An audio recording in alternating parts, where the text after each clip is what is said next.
שלום וברוכים השבים לערוץ היוטיוב שלי. אני בר דדי ואני מאמנת להתמודדות עם חרדה, דיכאון, דה-פרסונליזציה ודה-ריאליזציה.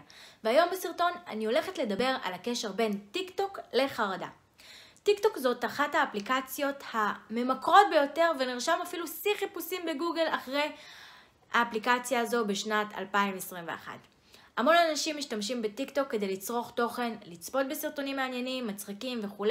אבל האם אנחנו יודעים מה ההשפעות של זה על המוח שלנו? ומה הקשר בין זה לבין חרדה? אז בואו נעשה פתיח קצר ונתחיל.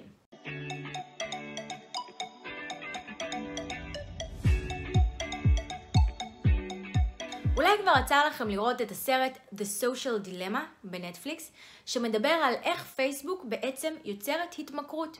איך הקהילות בפייסבוק והנוטיפיקיישנס והלייקים והתגובות משחררות לנו דופמין במוח.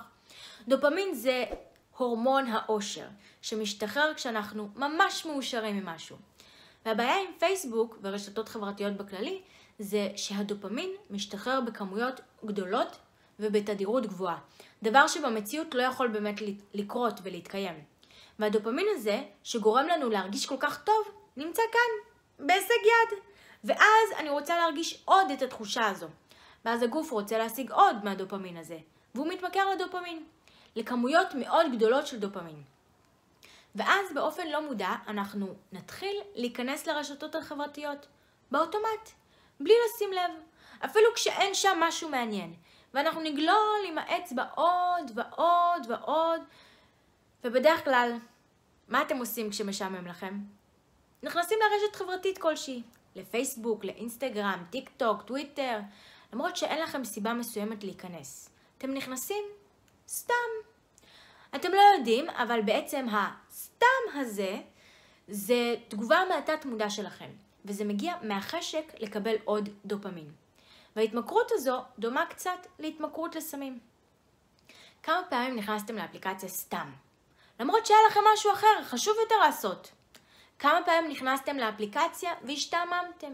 ולמרות שהשתעממתם או שהייתם עייפים ולא היה לכם בכלל מה לחפש באפליקציה, בכל זאת נשארתם בתוכה. כמה פעמים הייתם עם חברים, שמה שאתם עושים כרגע זה לבלות עם החברים, ופתחתם את האפליקציה. או ראיתם טלוויזיה ופתחתם את האפליקציה. האם באמת נהניתם כשהייתם בתוך האפליקציה? אני בטוחה שזה כבר לא מרגש ומהנה כמו בהתחלה, וזה חלק מתסמינים של התמכרות. אף על פי שכולם חושבים שהם יכולים לא להיכנס לאפליקציה. אבל בשורה התחתונה, הרבה אומרים, אף אחד לא מבצע. אם אתם רוצים לאתגר את עצמכם באמת, בואו נראה אתכם חודש בלי שום אפליקציה. אבל לרגע נניח את זה בצד, ונדבר על טיק טוק באופן ספציפי. בטיק טוק, כל הסרטונים יכולים להיות עד 3 דקות. כשהסרטונים הקצרים יותר, בדרך כלל גם מקודמים יותר. יש גלילה אינסופית, כמו פייסבוק ואינסטגרם, אבל התוכן שאתם תראו הוא התוכן שהאלגוריתם זיהה שמעניין אתכם. בשונה מפייסבוק ואינסטגרם, כי בפייסבוק ואינסטגרם אתם רואים את התכנים של האנשים שאתם עוקבים אחריהם. אבל בטיק טוק אתם מקבלים תכנים רנדומליים. האפליקציה עושה מעקב אחרי השימוש שלכם ורואה כמה זמן צפיתם בכל סרטון. מה אהבתם, מה שיתפתם, איפה הגבתם, ולפי זה היא מבינה איזה תכנים מעניינים אתכם יותר. אם אתם צמחוניים, היא תראה לכם יותר תכנים שקשורים לצמחונות, אף על פי שלא דיווחתם בשום מקום שאתם צמחוניים. אם אתם מתעניינים באופנה, אתם תראו יותר תכנים שקשורים באופנה, וכך הלאה. בעצם טיק טוק מאתרת את התכנים שיעניינו אתכם ומביאה לכם אותם בהישג יד, בסרטונים קצרים. שגם זה חשוב, זה שזה סרטונים קצרים, כי בכל פעם שאנחנו רואים משהו חדש, מתעוררת בנו סקרנות.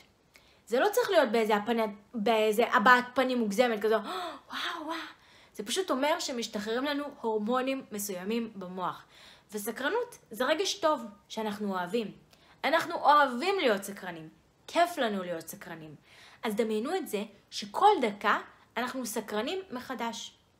כשמתחיל סרטון אנחנו לא יודעים מה הולך להיות בו. אנחנו סקרנים לראות אותו ועד הסוף. או שאנחנו עוברים באמצע כי הוא לא מסקרן אותנו יותר. או לא מעניין אותנו יותר. זה מסביר למה סרטונים שכתוב להם, אתם חייבים לראות מה קרה בסוף, מקבלים יותר חשיפה. כי אנחנו סקרנים לראות את הסוף. וככל שיותר אנשים צופים עד הסוף בסרטונים, כך טיקטוק מבינה שהם יותר מעניינים ומסקרנים, וחושפת אותם לעוד קהל. אבל זה כבר קשור בכלל לאיך האלגוריתם של טיקטוק עובד. אני רוצה שנתמקד על איך הוא משפיע על המוח שלנו. אז דיברנו על התמכרות בהתחלה, שבסרט The Social Dilemma מסבירים את זה ממש טוב. אם עדיין לא ראיתם, אני מזמינה, ממש ממליצה לראות, הוא זמין בנטפליקס. כשאנחנו משתמשים בטיקטוק, אנחנו מקבלים ריגוש כל כמה שניות, בעוצמה ובתדירות מאוד גבוהה. העוצמה והתדירות הזו לא קיימים בחיים האמיתיים. במציאות, במפגשים חברים, בחוויות ובבילויים, אנחנו לא מקבלים כמויות כאלה של סקרנות וריגוש. המוח שלנו מתרגל לקבל כל דקה משהו מסקרן ומעניין. ואז אנחנו יוצאים לטיול, רואים נופים מדהימים, עושים כמה תמונות, ואחרי כמה דקות לוקחים את הטלפון ונכנסים לאפליקציות. אפילו אם אנחנו נמצאים במקום הכי יפה בעולם. כי אחרי כמה דקות מיציתי, ראיתי, זה כבר לא מסקרן אותי, זה לא חדש. חוץ מזה, כאשר בכל דקה יש משהו חדש, מסקרן ומעניין, אז המוח שלנו פועל ממש מהר. חוץ מזה שגם בטיקטוק הכל מהר. זה כל הקטע של הפלטפורמה הזו. אבל אז המוח שלנו מתרגל לפעול במהירות כזו, וזה לא טוב. אז שנייה, בואו נסביר על 5 התדרים שיש לנו במוח. יש לנו את התדרים דלטה, תטא, אלפא, בטא וגמא. ובכל אחד מהתדרים האלה המוח פועל בקצב אחר. כשתדר דלטה הוא התדר האיטי ביותר של המוח, וזה קצב המוח במצב שינה. ותדר גמא הוא התדר המהיר ביותר, והוא במצב של חרדה. תדר בטא הוא התדר שהמוח עובד כשאנחנו מרוכזים. בגלל שהאפליקציה של טיקטוק מאוד מהירה וכל דקה יש תוכן חדש, אז אנחנו כל הזמן בריכוז, שזה תדר בטא.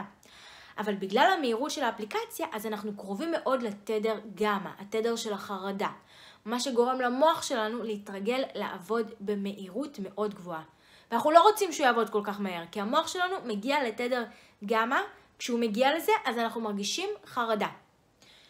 שנייה, אני אסביר את זה שוב, אם זה היה אולי קצת מורכב. יש לנו 5 תדרים. התדר המהיר ביותר הוא קיצוני והוא מצב של חרדה. כך שככל שהמוח שלנו עובד מהר יותר, המחשבות במוח שלנו רצות מהר יותר, כך אנחנו נרגיש קרובים יותר לתדר גמא, ואנחנו נהיה קרובים יותר למצב של חרדה. בנוסף, כשאנחנו עושים משהו הרבה זמן, אז אנחנו מתרגלים לזה. לדוגמה, אנשים ששיחקו יום שלם טטריס, אחר כך לא הפסיקו לחשוב על המשחק ודמיינו כל מיני סיטואציות מהמשחק. זה דבר טבעי והגיוני. כשאנחנו בטיקטוק הרבה זמן, אנחנו בעיקר מתרגלים למהירות. טיק טק, טיק טק, טיק טק, הכל מהיר. הכל קורה כל כך מהר. היא לוקחת את החולצה ועושה ככה והיא כבר לובשת אותה. או שהיא עושה קליק עם האצבע והיא כבר במדינה אחרת. אנחנו לא רואים את התהליך. במציאות, הסרטון הזה לקח הרבה יותר זמן. התוצאה הסופית היא 15 שניות, אבל במציאות כל הדבר הזה קרה ב10 דקות. אבל אנחנו חותכים את זה, ואנחנו שומרים ומציגים רק את העיקר. אנחנו לא רואים את מה שהוא לא העיקר. ואז אנחנו מתרגלים למציאות דמיונית כזו. והמציאות שלנו, כשאנחנו חוזרים לחיים שלנו, היא לא כזו. כדי שהחולצה תהיה עליי, אני צריכה ללבוש אותה. וזה לוקח כמה שניות ולא רק שנייה אחת. ובכלל, יש הרבה רגעים של שקט, של המתנה, של פשוט להיות נוכח ברגע, שאנחנו לא רגילים אליהם, כי אנחנו מתרגלים שכל שנייה יש ריגוש חדש. ואז יש פער בין המהירות של המוח לבין המהירות של המציאות. ואז מה קורה? כשבמציאות יש רגע של פשוט לשעות בו. אנחנו לא מסוגלים, והמוח בורח ישר לכל מיני מחשבות, והרבה פעמים המחשבות האלה הן שליליות. כי המוח שלנו מכור לדופמין. לדופמין הזה שמשתחרר כשאנחנו משתמשים ברשתות החברתיות. וכשאין מספיק דופמין, כמו שהמוח התרגל אליו, אז המוח יכול לחפש סכנה. בעצם, למה אין לי את זה עכשיו? האם קורה משהו לא טוב? למה אני לא מקבל את הדופמין הזה? ומהצד השני הוא גם לומד שכשיש לי את המחשבות האלה, אז אני מתעסק ברשתות חברתיות ומזין את המוח בדופמין. ואז נוצר מעגל התמכרותי. אם אתם סובלים מחרדה, אני ממליצה להפחית את השימוש ברשתות החברתיות, בטיקטוק בעיקר. העדיפות היא כמובן להתנתק לגמרי ולחיות כל הזמן ברגע, להיות נוכחים בכאן ועכשיו, ברגע הזה. ואיך שהרגע הזה גורם לי להרגיש, אבל מנגד אני יודעת שבעולם של היום זה כמעט בלתי אפשרי. אין כמעט אנשים שהם לא ברשתות החברתיות. ואם אתם מחליטים להפסיק לתקופה או להפחית, אז קחו בחשבון שזה יכול להיות קשה בשבוע הראשון. אולי יהיו כל מיני תסמיני גמילה, אבל אחרי שבוע בדרך כלל כבר מרגישים הרבה יותר טוב. וסבירות גבוהה שתרגישו פתאום יותר מאושרים.